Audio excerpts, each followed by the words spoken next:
Magandang hapon po sa mga kababayan ko sa siyudad ng Taguig. Ito po si Konsehal Darwin Ikay upang magbigay ng mga updates sa ating po mga kababayan sa ating po kinakaharap na krisis, itong COVID-19. Ang pamahalaan lungsod ng Taguig po ay patuloy na gumagawa ng paraan upang kayo ay matulungan. Ang pamahalaan lungsod ay narito upang tayo ay gabayan para sa pagpapatuloy ng enhanced community quarantine at ng protocol ng social distancing. Ang Sangguniang Panlungsod po sa pamumuno ni Vice Mayor Ricardo Ading Cruz ay nagpasa ng mga ilang ordinansa na naaangkop sa panahon ngayon ng COVID-19 crisis. Ito pong mga ordinansang ito ay amin pong ipinasa upang makatulong sa ating pong paglaban at pagsugpo sa ating krisis na hinaharap. Ang una pong ordinansa na naipasa po ng Sangguniang Panlungsod, yung Ordinance Number 11, na kung saan ang pamahalaan lungsod ng Taguig po ay itinataas across the board ang allowance po ng ating mga PNP, BFP at BJMP. Across the board po na increase na 1,000 para sa kanilang lahat dahil alam naman po natin na sila po ay ang ating mga frontliners. Sila po ang humaharap sa atin pong mga mamamayan na sumusuway at hindi sumusunod sa patakaran ng Enhanced Community Quarantine. Kaya minarapat po ng pamahalaan lungsod ng Taguig sa pamumuno ni Mayor Lino Cayetano na sila po ay bigyan ng karampatang pagtaas ng allowance. Yan po ay ang Ordinance Number 11, increasing the monthly allowances granted to officers and personnel of the Philippine National Police, Bureau of Fire Protection, and Bureau of Jail Management and Penology stationed in or assigned to Taguig City, thereby amending Ordinance Number 28, Series of 2014, and all other related ordinances. Isa pong ordinansa na ipinasa ng Sangguniang Panlungsod. Ito rin ay naaayon sa naging pahayag ng Interagency Task Force ng Pamahalaang Nasyonal ay yung pong pagsusuot ng face mask. No. Ordinance Number 12, Series of 2020, an ordinance requiring the mandatory wearing of face masks by all persons in Taguig who go out in public during enhanced community quarantine. Ano ba ang sino-sino ho ba ang covered dito? Lahat ng tao na lalabas ng kanilang bahay ay kailangang merong suot na face mask.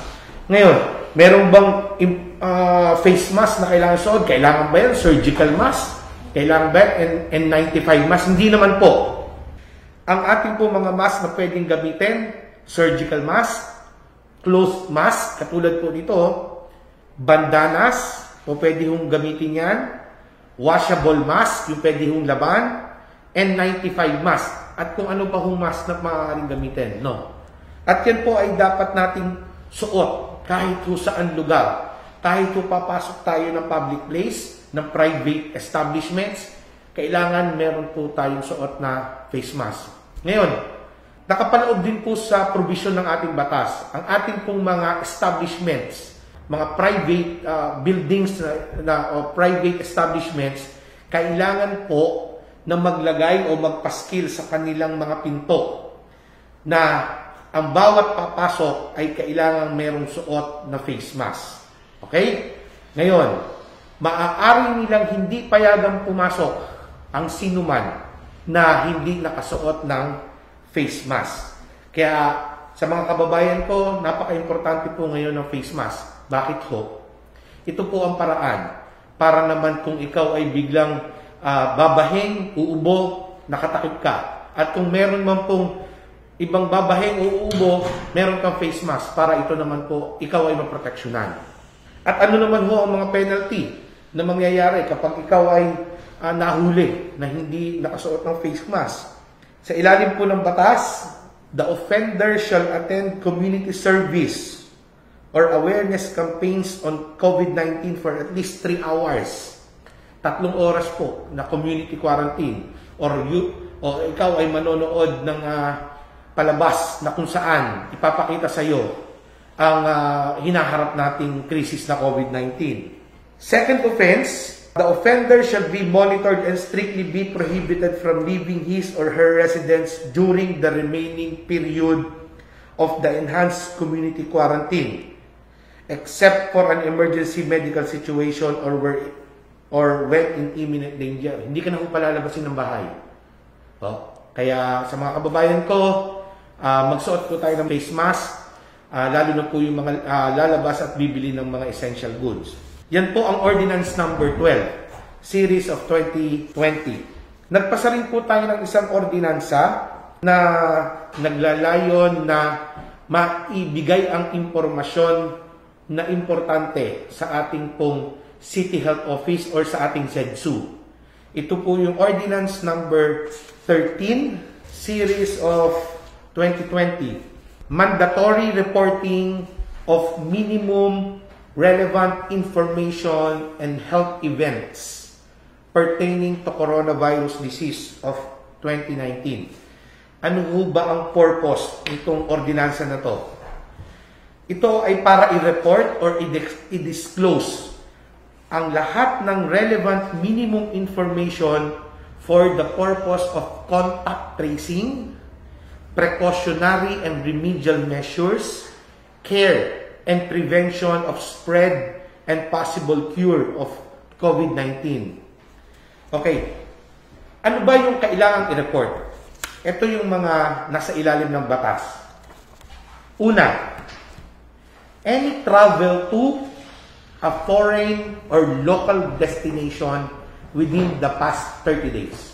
Pangalawa, any contact or sharing of a room or residence with an officially suspected, probable, or confirmed case of COVID-19, or a person known to have in contact with a person who has contacted a known COVID-19 positive person. Okay? Pangatlo, when officially classified as a confirmed case of COVID-19. Okay. Pang-apat, any common symptoms in the past 3 days of COVID-19 as prescribed by DOH. Panlima, when officially classified or considered as a suspected or probable case, even if asymptomatic, and the places that the individual had been to and person or persons whom he or she had close contact with. Napaka-importante po nun. Para po sa contact tracing, ha? Yun po ang mga impormasyon na kailangan banggitin natin. Pang-anim, when officially prescribed by a medical practitioner to undergo and or has undergone a COVID-19 test, even while awaiting result. Okay, kung ikaw ay pinag-test at nag-iintay ka pa ng resulta, kailangan ito ay iyong i-disclose o i-report na rin. Pang-pito, when officially advised to undergo isolation or self-quarantine and proof of completion. Okay? Pang-walo, when previously tested positive for COVID-19 and the succeeding official test result that yielded negative, including period of hospitalization and discharge or self-quarantine as the case may be. Okay? At panghuli, such other relevant facts and circumstances for purposes stated in Section 2. Okay? Ito pong mga bagay na ito ang kailangan i-report. Hindi dapat itago. Dahil ito po yung napaka-importante sa contact tracing. Okay? Yun po yung mga dapat i-report. Ngayon, sa ilalim ng batas, sino ang dapat mag-disclose? Sino ang dapat mag-report? Okay. Una, yung tao mismo, the individual who has traveled abroad or locally within 30 days. Okay. Ikaw mismo, yung tao mismo na nag-travel abroad, kailangan i-disclose mo yan. Okay. Pangalawa, the individual who had been in contact with an officially suspected, probable or confirmed case of COVID-19, or a person to have in contact with a person who has contacted COVID-19. Okay. Yung pong tao na kung ikaw ay nagkaroon ng close contact with a COVID-19 patient positive, kailangan i-disclose mo rin yan. Okay? Pangatlo, person officially classified as a confirmed case of COVID-19 or classified as suspected or probable, even if asymptomatic. Okay? Kung ikaw ay tinest at positive COVID-19 at ikaw ay probable suspect or suspect kahit na asymptomatic ka, kailangan i-report mo yan. Okay? The individual who has common symptoms of COVID-19 prescribed by the DOH for the past 3 days. Kung ikaw ay may mga sintomas ng katulad ng sa COVID-19 sa nakaraang 3 araw, kailangan i-report mo yan.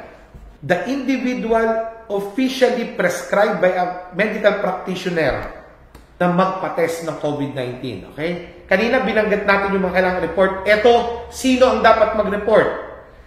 Kung ikaw mismo yung taong nag-undergo ng test, kailangan i-disclose mo yan. Kailangan i-report mo yan. Pang-anim, yung tao na nag-iintay ng resulta ng iyong test, hindi mo pwedeng itago. Kailangan i-disclose mo o i-report mo. The individual officially advised to undergo isolation or self-quarantine at yung proof of completion kung nakatapos ka na. Pangwalo, the individual previously tested positive for COVID-19 and the succeeding official result that yielded negative. Okay? The medical practitioner or attending physician in a private or public medical institution or facility who has knowledge or to whom the circumstances above were reported or disclosed for the purpose of objective of contact tracing. Okay. Kung ikaw ay medical practitioner or physician, ikaw ay kailangan mong i-report or i-disclose kung ikaw ay nakaalam ng mga bagay tungkol dito sa mga tao na lumapit sa iyo upang for purposes of contact tracing. Kailangan i-report mo yan, kailangan i-disclose mo yan. Okay. The barangay captain, barangay health worker, residential or office condominium building unit owner, tenant, occupant, employee, staff, administrator, or village association or president, or head of the authorized personnel. Okay? Sila po ang mga taong kailangang i-disclose o i-report ang lahat ng mga nakasulat dito ng mga dapat i-disclose. Barangay, captain, health worker, building unit owner, tenant, occupant. Okay? Pati po yung ating mga village association president or head. Kailangan po itong i-disclose o i-report. At ang huli, yung head ng city health office. When and how the reporting or disclosure shall be done. Kailan dapat i-disclose?